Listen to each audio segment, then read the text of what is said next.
Explain how decision trees perform feature selection automatically. Decision trees perform feature selection automatically through the process of node splitting.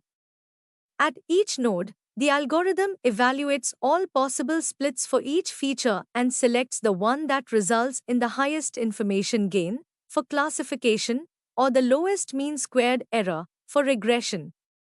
This split criterion effectively prioritizes features that provide the most significant differentiation or prediction power.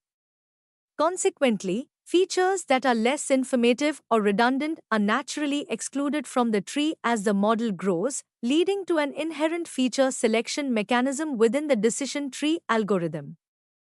How does a decision tree classify data?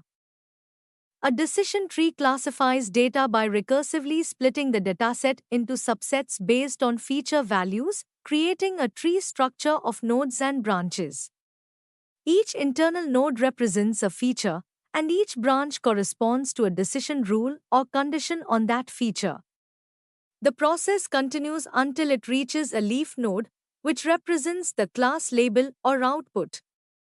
During classification, a new data point traverses the tree from the root to a leaf node by following the decision rules at each node, ultimately assigning the data point to the class indicated by the leaf node. How do you visualize a decision tree in R? To visualize a decision tree in R, you first need to create the tree model using the RPART package. After fitting the model with your data, use visualization packages like rpart.plot or Rattle. The rpart.plot package offers functions to generate a clear and interpretable graphical representation of the tree, showing the splits and decision rules at each node. Alternatively, the Rattle package provides the fancypartplot function for a more detailed and visually enhanced tree plot. These tools help in understanding the structure and decision-making process of the tree model.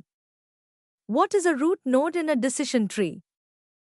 The root node in a decision tree is the topmost node that represents the initial feature or attribute used to split the dataset. It is the starting point of the tree where the first decision is made based on the feature that provides the highest information gain or best reduces the impurity. All subsequent splits and branches originate from the root node, leading to child nodes that further divide the data until reaching the leaf nodes, which provide the final classification or prediction.